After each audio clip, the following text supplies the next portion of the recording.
I keep hearing the same advice over and over again. Prepare for the future. Save for retirement. Build a career. Buy a house. Invest your money. Plan 5 years ahead. Plan 10 years ahead. Work hard today so you can enjoy tomorrow. But lately, I find myself asking a question that I don't think enough people are willing to ask. How are we supposed to prepare for a future that may not even exist in the form we've been promised? I'm not saying the world is literally going to disappear tomorrow. I'm talking about something different. I'm talking about the possibility that the future we're preparing for might look nothing like the future we were taught to expect. Because everything is changing so quickly now. Technology is changing. Artificial intelligence is changing work.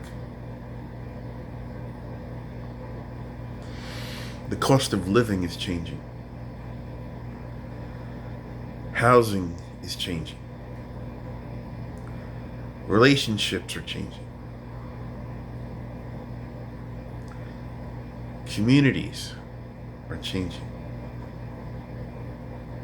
The climate is changing. Politics is changing.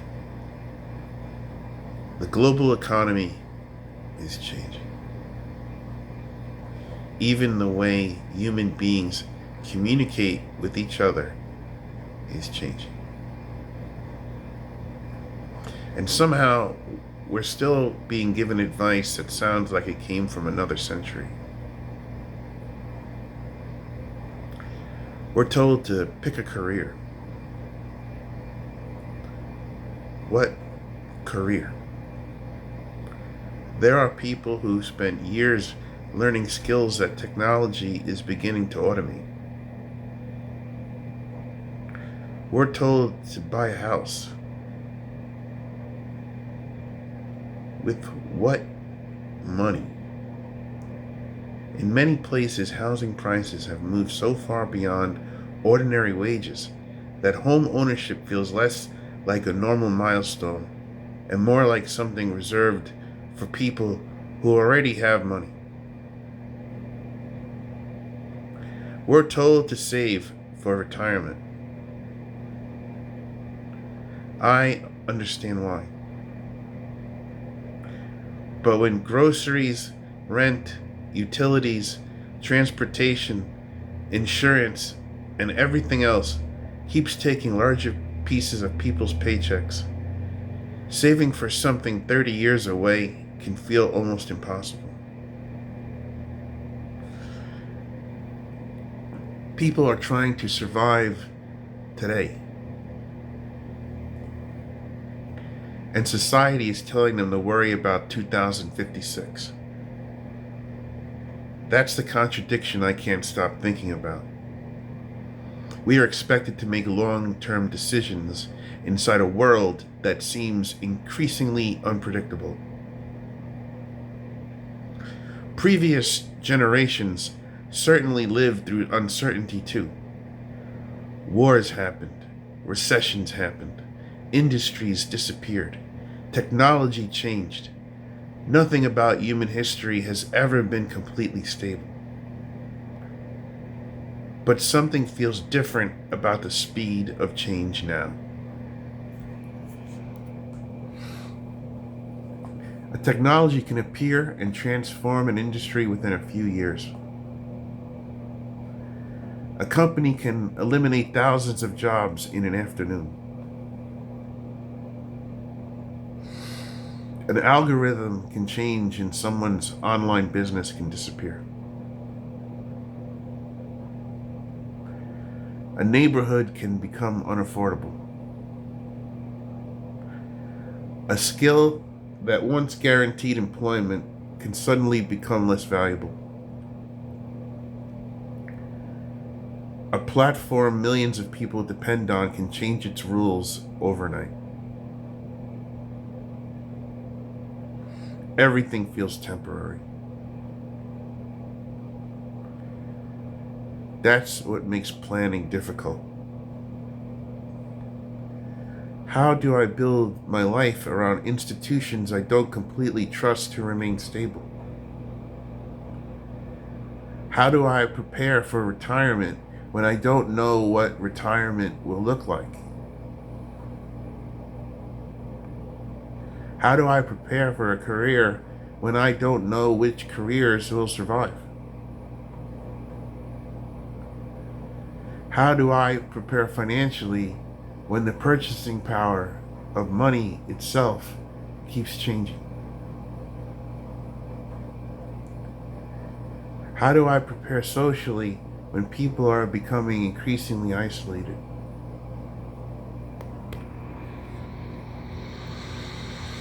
How do I prepare psychologically when the world seems to reinvent itself every few years?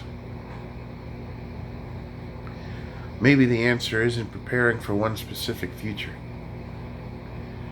Maybe that's the mistake. Maybe we've been taught to imagine the future as a destination. You go to school, you get a job, you build a career, you buy a home, you start a family, you save money, you retire, you enjoy your final years. It was presented almost like a staircase. One step leads naturally to the next. But life doesn't feel like a staircase anymore. It feels like moving ground. And if the ground is moving, maybe preparation has to mean something different. Maybe instead of preparing for the future, I need to prepare for change.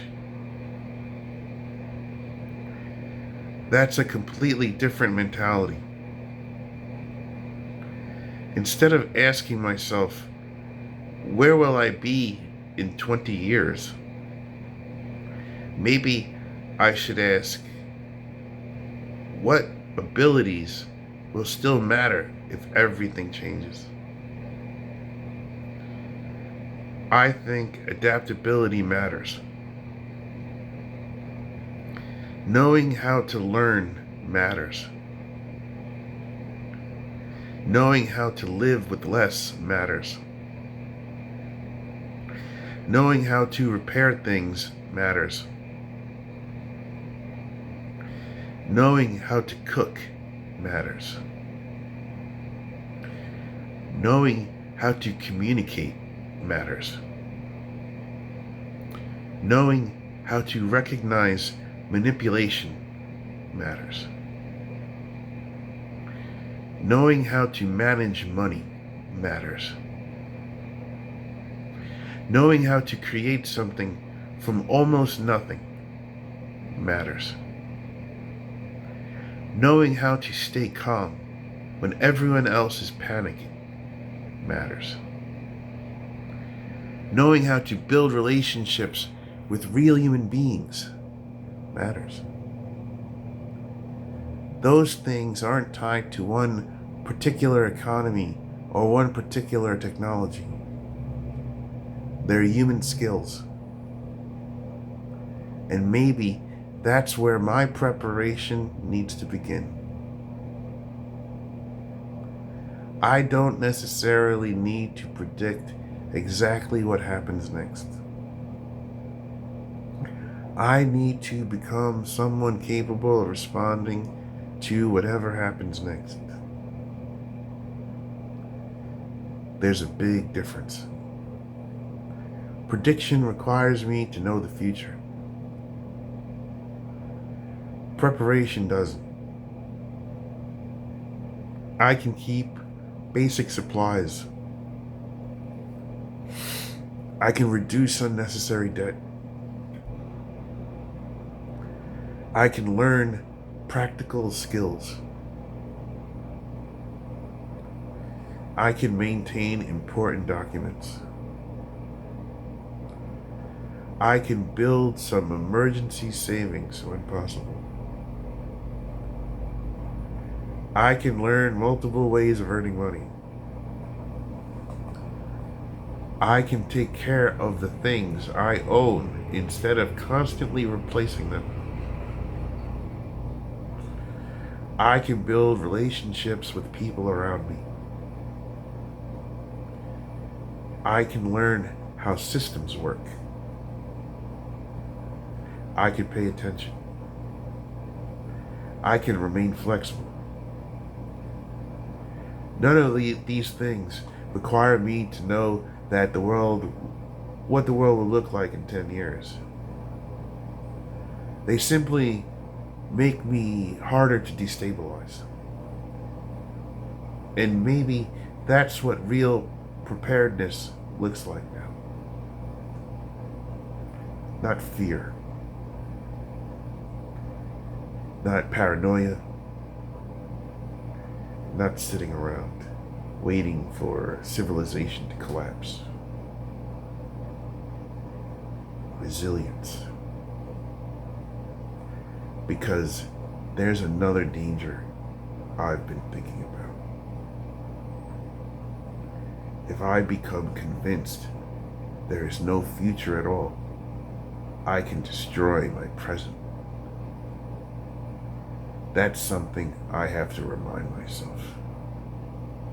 It's easy to look around at everything happening and think, what's the point? Why save? Why plan? Why build anything? Why learn anything? Why care? But that's its own trap. Human beings have believed they were living near the end many times throughout history. And then morning came. People woke up. They went to work. Children were born. People fell in love. People painted pictures. People planted gardens. People opened businesses. People wrote books. People rebuilt cities. History continued. That's why I don't want uncertainty about tomorrow to steal today from me. I can acknowledge that the future is unstable without surrendering to hopelessness. Those are two completely different things. I don't have to pretend everything is fine. But I also don't have to assume everything is doomed. I can live somewhere in between.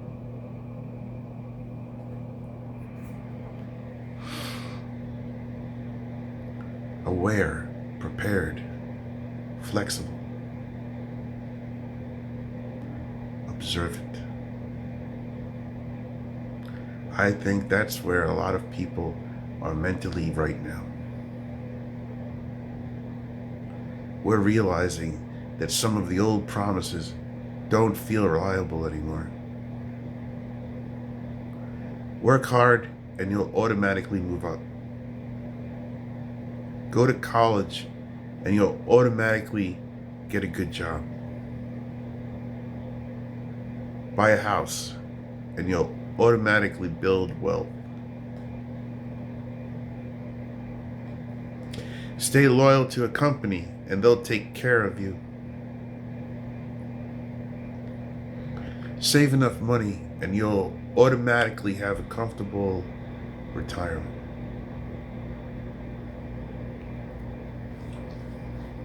Maybe those things still work for some people.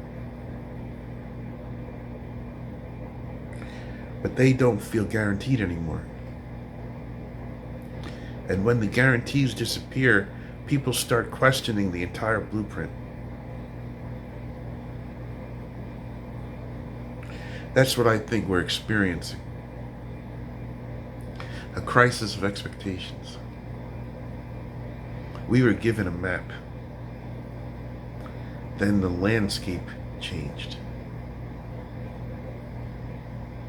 And now millions of people are standing there holding the old map, wondering why the roads don't match anymore. Maybe it's time to put the map down. Maybe the goal isn't to recreate the world we thought we were going to inherit. Maybe the goal is to learn how to navigate the world that's actually emerging. That means I have to pay attention. I have to remain curious. I have to question assumptions. I have to avoid becoming completely dependent on any single institution, company, technology, income source, or system whenever I can.